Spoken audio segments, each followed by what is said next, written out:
नमस्कार दोस्तों, स्वागत है आपका एसएससी डिस्कशन पॉडकास्ट के इस स्पेशल सेशन में जहां हम बात करेंगे सीधे सिलेक्शन वाली। और सभी एस्पिरेंट्स को मेरी तरफ से भी बहुत बहुत नमस्कार। दोस्तों, आज के इस मास्टर क्लास का मिशन एकदम क्लियर है। आज हम भारत के प्रथम नागरिक यानी राष्ट्रपति के पद का पूरा पोस्टमार्टम करने वाले हैं। बिल्कुल, और ये कोई ऑर्डिनरी ओवरव्यू नहीं होगा। पॉलिटी के नोट्स और एग्जाम रिसर्च के आधार पर एक ऐसी डीप डिस्कशन होगी जहां से परीक्षा का एक भी सवाल बचकर नहीं जाएगा। सही कहा। लेकिन सेशन शुरू करने से पहले मैं सबके सामने एक बहुत ही इंट्रिगिंग सवाल रखना चाहता हूं। क्या हम सभी को ये पता है कि राष्ट्रपति चुनाव में किस राज्य के एमएलए के वोट की ताकत सबसे ज्यादा होती है? ओह, ये तो बहुत ही बढ़िया सवाल है ना? या फिर सूची जब देश में अचानक कोई संकट आ जाए, संसद बंद हो, तो सिर्फ एक अकेले सिग्नेचर से रातों रात नया कानून कैसे बन जाता है? यही तो इस कॉन्स्टिट्यूशनल डिजाइन की सबसे बड़ी खूबसूरती है। और आज हम इसी विषय को एक कहानी की तरह समझेंगे, जहां आर्टिकल्स 52 से लेकर 61 तक का सफर होगा। राइट। महाभियोग यानी इम्पीचमेंट का वो कॉम्प्लिकेटेड जाल जहां मैक्सिमम एस्पिरेंट्स एग्जाम में फंसते हैं। बिल्कुल फंसते हैं। और राष्ट्रपति की सभी आपातकालीन शक्तियों को यानी इमरजेंसी पावर्स को इस तरह डिकोड करेंगे कि एग्जाम में आपका लॉजिक कभी फेल ना हो। तो चलिए सीधे शुरुआत करते हैं। पावर्स और शक्तियों पर आने से पहले कंसेप्चुअली ये समझना बहुत जरूरी है कि आखिर ये पद बनाया क्यों गया है। इसे समझने के लिए सिंपल सी दादाजी और पापा वाली एनालॉजी लेते हैं। अच्छा, वो कैसे? सोचिए कि देश एक बहुत बड़ा घर है जहां दादाजी सबसे बड़े हैं। शादी का कार्ड हो या घर के बाहर की नेम प्लेट, सब पर दादाजी का ही नाम होता है। उनका सम्मान सर्वोपरि है। राइट। लेकिन घर में कौन सी नई कार आएगी या घर किस कलर का पेंट होगा, उस कार का बजट क्या होगा, इसके रियल डिसीजंस आपके पापा यानी प्राइम मिनिस्टर लेते हैं। क्या बात है, बहुत सटीक एग्जाम्पल है ये। बिल्कुल इसी तरह दोस्तों, राष्ट्रपति हमारे देश के दादाजी हैं। देश का हर एक काम, हर इंटरनेशनल ट्रीटी उन्हीं के सील और सिग्नेचर से होती है। लेकिन असली फैसले प्राइम मिनिस्टर और उनकी कैबिनेट लेती है। ये एनालॉजी इस पोस्ट के नेचर को एकदम क्लियर कर देती है। आइए इसको टेक्निकली संविधान की भाषा में डिफाइन करते हैं। एग्जैक्ट इंग्लिश वर्डिंग पढ़ती हूँ। The president is the head of the state and the first citizen of India, यानी देश के प्रथम नागरिक। हाँ, और रियल लाइफ एप्लीकेशन में इसका अर्थ है कि राष्ट्रपति देश के केवल नॉमिनल या टाइटुलर हेड है, यानी नाम मात्र के प्रमुख, जबकि प्राइम मिनिस्टर रियल हेड यानी वास्तविक प्रमुख होते हैं। देश का कोई भी बड़ा फंक्शन बिना इनकी मौजूदगी के पूरा नहीं माना जाता। समझ गया। तो कीवर्ड हमेशा याद रखें, फर्स्ट सिटीजन ऑफ इंडिया और नॉमिनल हेड राष्ट्रपति ही होते हैं। लेकिन संविधान में इस पद की लीगल एग्जिस्टेंस आती कहाँ से है?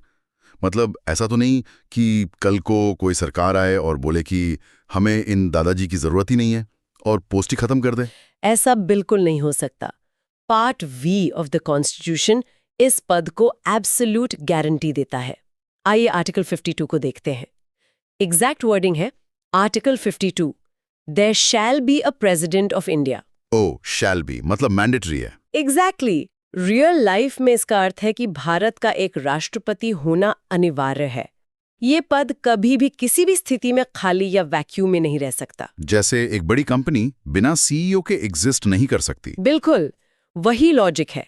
बिना प्रेसिडेंट के देश का कॉन्स्टिट्यूशनल अस्तित्व एक सेकंड भी नहीं चल सकता।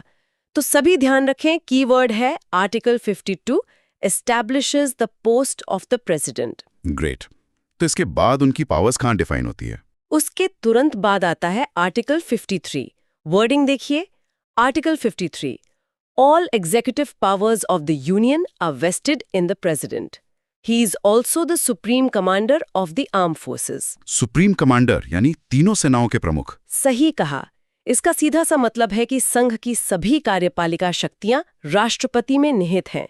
अगर सेना को युद्ध के लिए आदेश देना हो तो आर्मी, नेवी और एयरफोर्स के सर्वोच्च सेनापति के रूप में आखिरी आदेश उन्हीं का होता है। राइट। तो कीवर्ड ध्यान रखें, article 53, executive powers and supreme commander. Wait, यहाँ एक ब्लाइंड स्पॉट है। अगर सारी एग्जीक्यूटिव पावर्स उनके नाम पर हैं और वो सेना के सुप्रीम कमांडर हैं, तो क्या इस देश का कोई भी आम नागरिक उठकर कल नॉमिनेशन फाइल कर सकता है?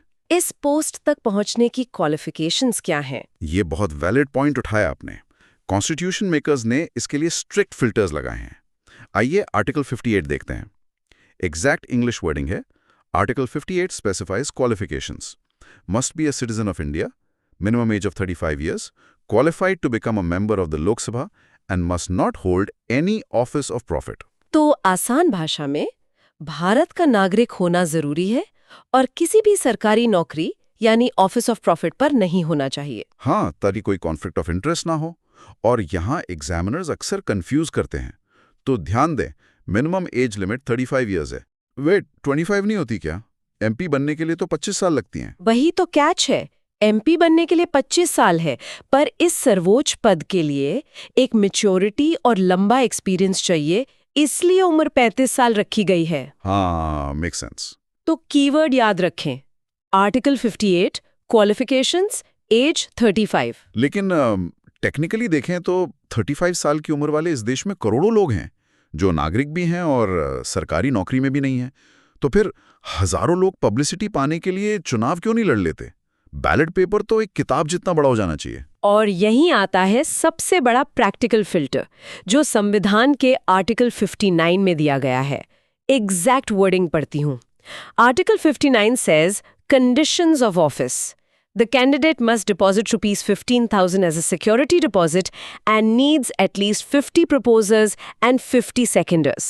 अच्छा, मतलब 15,000 आरबीआई में जमा करने होंगे जमानत राशि के रूप में। पर ये 50 प्रपोजर और 50 सेकेंडर वाला क्या सीन है? इस फिल्टर को ध्यान से समझिए।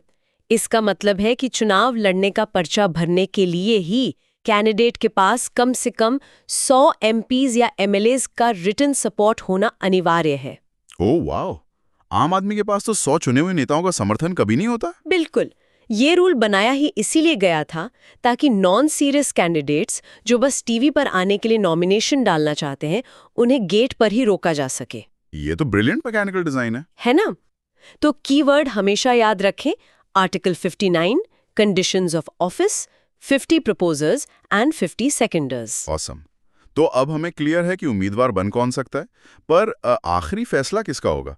क्योंकि हम और आप यानी आम जनता तो इनके लिए डायरेक्ट बटन दबाने जाती नहीं है। ये चुनाव आखिर होता कैसे है? देखिए, ये एक इनडायरेक्ट इलेक्शन है, जहां जनता के प्रतिनिधि वोट देते हैं। इसे आर्टिकल 54 में डिफाइन किया गया है। इंग्लिश डेफिनेशन है, article 54 details the electoral college, यानी निर्वाचक मंडल। हाँ, वो ग्रुप जो वोट देगा। हाँ, और नोट कीजिए, ये पॉइंट एग्जाम में डायरेक्ट आएगा। इस इलेक्शन में सिर्फ और सिर्फ इलेक्टेड यानी चुने हुए एमपीज और एमएलएज ही वोट देते हैं। दिल्ली और पुडुचेरी की विधानसभाएं भी इसमें शामिल हैं। जो नॉमिनेटेड मेंबर्स होते हैं और विधान परिषद के सदस्य, वो इसमें हिस्सा नहीं लेते। वेट, नॉमिनेटेड मेंबर्स हिस्सा क्यों नहीं लेते? अब सोचिए ऐसा क्यों? लॉजिक सिंपल है। अगर राष्ट्रपति ने 12 लोगों को संसद में खुद नॉमिनेट किया है और वही राष्ट्रपति दोबारा चुनाव लड़ रहे हैं, तो वो 12 लोग तो उन्हीं को वोट देंगे ना। राइट, ये तो एक बहुत बड़ा कॉन्फ्लिक्ट ऑफ इंटरेस्ट हो जाएगा। एग्जैक्टली। इसलिए नॉमिनेटेड मेंबर्स को वोटिंग से पूरी तरह बाहर रखा गया है। तो कीवर्ड याद रखें, article 54, electoral college, only elected members. यहाँ हम सभी एस्पिरेंट्स के लिए एक बहुत शानदार मेमोरी ट्रिक है दोस्तों। आर्टिकल 54 यानी हिंदी में 54, और 54 साउंड करता है चुनना जैसा। तो सिंपल सी ट्रिक हुई, 54 इक्वल्स चुनना, यानी सिर्फ और सिर्फ चुने हुए लोग ही वोट देंगे, नॉमिनेटेड नहीं। क्या बात है, ये मेमोरी ट्रिक बहुत इफेक्टिव है। और दोस्तों, इन इलेक्टेड एमएलएस के वोट्स का मैथ भी अपने आप में बहुत फैसिनेटिंग है। हर एमएलए का वोट एक वोट नहीं होता। एक एमएलए के वोट की वैल्यू उस राज्य की जनसंख्या पर निर्भर करती है, जिसका आधार 1971 की जनसंख्या है। बिल्कुल। लॉजिक ये है कि एक एमएलए कितने हजार लोगों को रिप्रेजेंट कर रहा है। यही कारण है कि हाई पॉपुलेशन वाले उत्तर प्रदेश के एक अकेले एमएलए के वोट की ताकत यानी वैल्यू 208 है, जबकि कम पॉपुलेशन वाले सिक्किम के एमएलए के वोट की वैल्यू मात्र 7 है। और देश के सभी एमपीज के वोट की वैल्यू लगभग 700 के आसपास होती है। सही मैथ समझाया आपने, सबका प्रतिनिधित्व बराबर किया गया है। पर मेरा एक डाउट है, अगर आम ईवीएम का इस्तेमाल नहीं होता तो वोट डालने की एक्चुअल मैकेनिज्म क्या है? इस डीप मैकेनिज्म को आर्टिकल 55 में क्लैरिफाई किया गया है। वर्डिंग देखिए, article 55, the election is held by a system of proportional representation bye means of the single transferable vote system. थोड़ा आसान भाषा में समझाएंगी? इसका प्रैक्टिकल एस्पेक्ट समझिए। आम चुनाव में हम किसी एक नेता के आगे का बटन दबाते हैं, लेकिन यहाँ वोटर के पास एक बैलेट पेपर होता है जिसमें सभी कैंडिडेट्स के नाम होते हैं और वोटर उन्हें अपनी प्रेफरेंसेस देता है, 1, 2 और 3 की रैंक। अच्छा।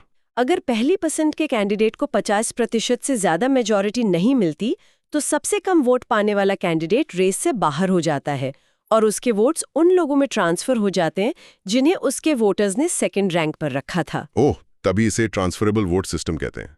ये तब तक चलता होगा जब तक किसी एक को मेजॉरिटी ना मिल जाए। एग्जैक्टली। तो कीवर्ड याद रखें, article 55 single transferable vote system. और इस कंसेप्चुअल क्लैरिटी के साथ हमारी ट्रिक भी फिट हो जाती है दोस्तों। 55 यानी बचपन। बचपन में हमारी क्या होती थी? खिलौनों को लेकर प्रेफरेंसेस होती थी। ये खिलौना पहली पसंद है, वो दूसरी, तो 55 इक्वल्स बचपन इक्वल्स प्रेफरेंस वोटिंग। बहुत बढ़िया। और दोस्तों, इस प्रेफरेंस वोटिंग का सबसे रोमांचक उदाहरण हमें 1969 के चुनाव में देखने को मिलता है। वीवी गिरी और नीलम संजीवा रेड्डी के बीच इतनी कांटे की टक्कर थी कि किसी को पहले राउंड में एब्सोल्यूट मेजॉरिटी मिली ही नहीं। हाँ, ये हिस्टोरिकल मोमेंट था। भारत के इतिहास में पहली और आखिरी बार सेकेंड राउंड ऑफ काउंटिंग यानी दूसरी प्रेफरेंस के वोट्स की गिनती करनी पड़ी थी, जिसमें इवेंचुअली वीवी गिरी विजयी हुए थे। सही कहा। तो चलिए, चुनाव की प्रक्रिया तो पूरी हो गई। अब कैंडिडेट जीत गया है, तो उन्हें शपथ कौन दिलाता है, कार्यकाल कितना लंबा होता है, और सबसे क्रिटिकल पॉइंट, अगर दादाजी संविधान का उल्लंघन करने लगे तो उन्हें इस आलीशान घर से निकालने का लीगल रास्ता क्या है? चलिए, इस क्रोनोलॉजिकल ऑर्डर को आर्टिकल 60, 56 और 61 के जरिए डिकोड करते हैं। सबसे पहले शपथ की बात करते हैं। इंग्लिश परिभाषा देखें। Article 60 deals with the oath or affirmation by the chief justice of India, यानी सुप्रीम कोर्ट के चीफ जस्टिस। हाँ, राष्ट्रपति को उनके पद और गोपनीयता की शपथ भारत के मुख्य न्यायाधीश दिलाते हैं और उनकी शपथ होती है to preserve, protect and defend the constitution, यानी संविधान का पूरी तरह संरक्षण करना। राइट। तो कीवर्ड ध्यान रहे, आर्टिकल 60 ओथ बाय सीजेआई। इसके बाद आता है उनका टर्म। वर्डिंग है, article 56 states the term of office is exactly 5 years and resignation is submitted to the vice president. Simple terms में पूरे 5 साल का कार्यकाल, और इस्तीफा देना हो तो सीधे उपराष्ट्रपति को देना होता है। बिल्कुल। तो कीवर्ड याद रखें, article 56 term of office 5 years। So here is the multi-million dollar question. अगर राष्ट्रपति अपनी इस शपथ का पालन ना करें और संविधान के खिलाफ काम करें तो उन्हें हटाने का मैकेनिज्म क्या है?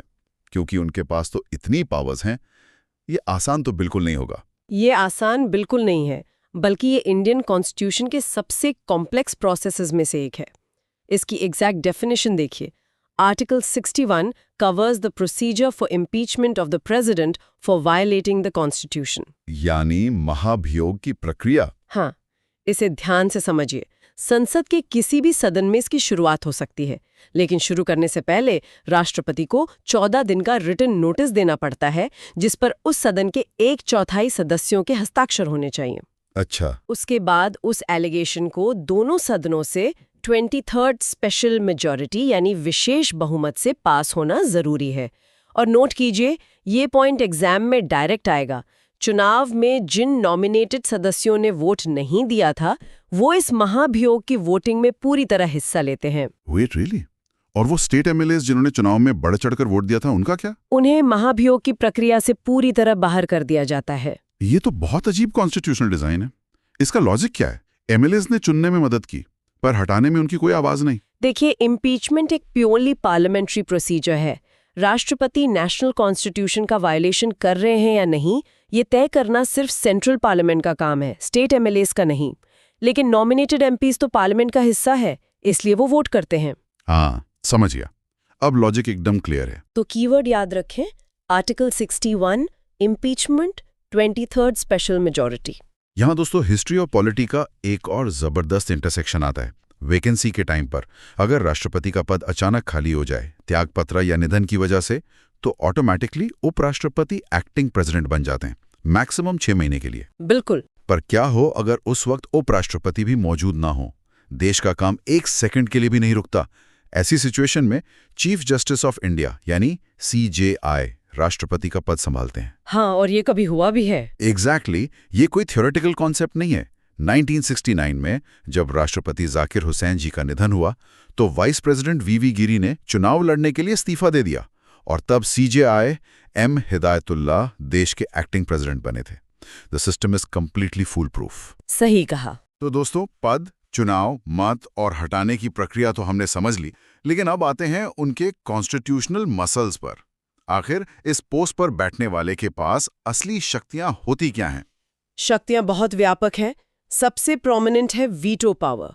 इंग्लिश डेफिनेशन देखिए, article 111 deals with assent to bills, defining the veto power. इसका प्रैक्टिकल लॉजिक ये है दोस्तों कि जब संसद कोई बिल पास करके भेजती है तो बिना राष्ट्रपति के सिग्नेचर के वो एक्ट नहीं बन सकता, है ना? हाँ, बिल्कुल। उनके पास 3 रास्ते होते हैं। पहला, चुपचाप साइन कर दें। दूसरा, पुनर्विचार के लिए वापस भेज दें, जिसे सस्पेंसिव वीटो कहते हैं। और तीसरा, ना तो साइन करें, ना वापस भेजें और ना ही इनकार करें, बस उस बिल को अपनी पॉकेट में रख लें। ओह, जिसे पॉकेट वीटो कहते हैं। एग्जैक्टली, क्योंकि संविधान में राष्ट्रपति के लिए कोई टाइम लिमिट सेट ही नहीं है कि उन्हें कितने दिन में फैसला लेना है। तो कीवर्ड याद रखें, आर्टिकल 111 वीटो पावर। इस पॉकेट वीटो को समझने के लिए एक बहुत अच्छी एनालॉजी है। सोचिए, एक फुटबॉल मैच चल रहा है और रेफरी ने एक फाउल दिखा, पर उसने ना तो येलो कार्ड दिखाया ना रेड कार्ड। उसने बस अपनी विसल अपनी पॉकेट में रख ली और घर चला गया। मैच इंडेफिनेटली पॉज हो गया। ये सटीक एग्जाम्पल है। और इसका सबसे जबरदस्त रियल लाइफ एग्जाम्पल 1986 में आया था। तत्कालीन राष्ट्रपति जानी ज़ैल सिंह जी के पास Indian post office amendment bill आया, जिसमें कुछ ऐसे प्रावधान थे जो मीडिया और प्रेस की आज़ादी पर रोक लगाते थे। जानी ज़ैल सिंह जी ने क्या किया? उन्होंने बिल को ना तो रिजेक्ट किया और ना साइन किया। उन्होंने अपना पॉकेट वीटो इस्तेमाल किया और वो बिल वहीं का वहीं दफन हो गया। ये होती है साइलेंट पावर। और क्या क्या ऐसी एक्सक्लूसिव पावर्स हैं? एक और असीमित शक्ति आती है आर्टिकल 123 से। परिभाषा देखिए, article 123 grants the ordinance making power, यानी अध्यादेश। हाँ, रियल लाइफ मैकेनिज्म ये है कि पार्लियामेंट साल भर तो चलती नहीं है। जब संसद का सेशन नहीं चल रहा हो, छुट्टियां हो और देश को अचानक रातों रात किसी नए कानून की जरूरत पड़ जाए, तब राष्ट्रपति सीधे ऑर्डिनेंस जारी कर सकते हैं। वाओ। इस ऑर्डिनेंस की ताकत बिल्कुल संसद के बनाए गए एक्ट के बराबर होती है। तो कीवर्ड याद रखें, आर्टिकल 123 ऑर्डिनेंस मेकिंग पावर। इसे याद रखने की ट्रिक बहुत मजेदार है दोस्तों। सिर्फ 1 2 3 कानून बना दें, यानी जब पार्लियामेंट बंद हो तो राष्ट्रपति बस 1 2 3 गिनते हैं और तुरंत ऑर्डिनेंस निकालकर कानून बना देते हैं। सिंपल। एक और ऐसी ही जुडिशियल पावर है, माफ करने की शक्ति। उसका मैकेनिज्म क्या है? वो है article 72। English definition, article 72 provides the pardoning power of the president, जिसके तहत किसी भी अपराधी की सजा कम या माफ हो सकती है। बिल्कुल। और यहाँ एग्जामिनर्स अक्सर कंफ्यूज करते हैं, तो ध्यान दें, पूरे भारत में मौत की सजा यानी डेथ सेंटेंस और सेना के कोर्ट मार्शल को पूरी तरह माफ करने का अधिकार केवल और केवल राष्ट्रपति के पास है। देश का कोई भी राज्यपाल मौत की सजा को पूरी तरह माफ नहीं कर सकता। ये डिफरेंस बहुत इंपॉर्टेंट है। हाँ, तो कीवर्ड याद रखें, आर्टिकल 72 पार्डनिंग पावर। इसकी भी एक शानदार ट्रिक सेट कर लेते हैं। 72 यानी हिंदी में 72, जो साउंड करता है बहफर जैसा। तो जब राष्ट्रपति किसी सजायाफ्ता व्यक्ति को पार्डन करते हैं तो उसकी आगे की जिंदगी बेहतर यानी 72 हो जाती है। 72 इक्वल्स बेहतर इक्वल्स पार्डनिंग पावर। क्या बात है। लेकिन चलिए एक ऐसी एक्सट्रीम सिचुएशन की कल्पना करते हैं जब देश पर अचानक कोई बाहरी युद्ध थोप दिया जाए या देश के अंदर बड़ा सैन्य संकट आ जाए। नॉर्मल कानून तो काम आएंगे नहीं, तब राष्ट्रपति क्या करते हैं? ऐसी एक्सट्रीम स्थितियों के लिए संविधान में आपातकालीन शक्तियां यानी इमरजेंसी पावर्स का जिक्र है और इन्हें एग्जाम के लिए याद रखने की NSM+4 ट्रिक सबसे सटीक है। अच्छा, वो कैसे? पहला है N यानी नेशनल। एग्जैक्ट वर्डिंग है article 352, national emergency declare during war, external aggression और आर्म्ड रिबेलियन। तो देश की सुरक्षा खतरे में होने पर यह लगती है जैसे 1971 की वॉर या 1975 की इंटरनल इमरजेंसी में हुआ था। देश में अब तक ये 3 बार लग चुकी है ना? सही पकड़ा। तो कीवर्ड आर्टिकल 352 नेशनल इमरजेंसी। अब 352 में +4 जोड़िए तो आता है 356। S से स्टेट इमरजेंसी या प्रेसिडेंट्स रूल। वर्डिंग देखिए, article 356 imposed when the constitutional machinery in a state fails. यानी जब किसी राज्य की सरकार संविधान के हिसाब से काम ना कर पाए तो सेंट्रल गवर्नमेंट वहां डायरेक्ट कंट्रोल ले लेती है। Exactly. तो कीवर्ड आर्टिकल 356 स्टेट इमरजेंसी। अब 356 में फिर से +4 जोड़िए तो आता है 360। एम से मनी या फाइनेंशियल इमरजेंसी। वर्डिंग देखिए, article 360 imposed when the financial stability of India is threatened. जब देश बिल्कुल दिवालिया होने की कगार पर हो। हाँ, और नोट कीजिए ये पॉइंट एग्जाम में डायरेक्ट आएगा। वित्तीय आपातकाल यानी फाइनेंशियल इमरजेंसी भारत में आज तक एक बार भी नहीं लगाई गई है। 1991 के इकोनॉमिक क्राइसिस में भी हमने इसे अवॉइड कर लिया था। ये बहुत रिलीफ की बात है। बिल्कुल। तो keyword article 360 financial emergency. NSM और +4 की ये ट्रिक वाकई लाइफ सेवर है एग्जाम प्रेशर में। तो दोस्तों, मैकेनिज्म्स, मैथ और आर्टिकल्स का तो हमने पूरा डाइसेक्शन कर लिया है। अब अपने थ्योरेटिकल नॉलेज को थोड़ा हिस्ट्री के फिल्टर से पास करते हैं। हम देखते हैं कि हमारी मेमोरी में कितने हिस्टोरिकल फर्स्ट्स रिटेन हुए हैं। इस सेक्शन को हम एक रैपिड फायर ट्रिविया चैलेंज की तरह लेते हैं, क्योंकि डायरेक्ट यही नेम्स आते हैं एग्जाम में। तो एक्सपर्ट, क्या आप पहले चैलेंज के लिए तैयार हैं? मैं बिल्कुल तैयार हूँ, पूछिए। देश के वो इकलौते राष्ट्रपति जिन्होंने लगातार 2 कार्यकाल यानी 2 कंसेक्यूटिव टर्म्स पूरे किए। ये तो हिस्ट्री का फाउंडेशनल फैक्ट है। देश के प्रथम राष्ट्रपति डॉक्टर राजेंद्र प्रसाद, उनके अलावा किसी ने 2 टर्म सर्व नहीं किए हैं। परफेक्ट। दूसरा सवाल, एक ऐसे राष्ट्रपति जिन्हें निर्विरोध यानी अनअपोज्ड चुना गया, जिनके सामने चुनाव में कोई दूसरा कैंडिडेट खड़ा ही नहीं हुआ। नीलम संजीवा रेड्डी। और उनका एक और यूनिक डिस्टिंक्शन ये है कि वो लोकसभा स्पीकर की कुर्सी से सीधे राष्ट्रपति भवन पहुंचे थे। ये दोनों फैक्ट्स एग्जाम में बार बार आते हैं। क्या बात है। अगर मैं पूछूं, भारत की प्रथम महिला राष्ट्रपति? प्रतिभा देवी सिंह पाटिल जी। और भारत की प्रथम आदिवासी यानी ट्राइबल महिला राष्ट्रपति? द्रौपदी मुर्मू जी, जो हमारी वर्तमान राष्ट्रपति हैं। एक और क्रूशल सोशल माइलस्टोन, देश के प्रथम दलित राष्ट्रपति कौन थे? KR नारायणन जी। और जैसा कि हमने पहले बात की थी उस कॉन्स्टिट्यूशनल ओवरलैप की, ऐसे पहले राष्ट्रपति जिनका पद पर रहते हुए ही निधन हो गया था? डॉक्टर जाकिर हुसैन।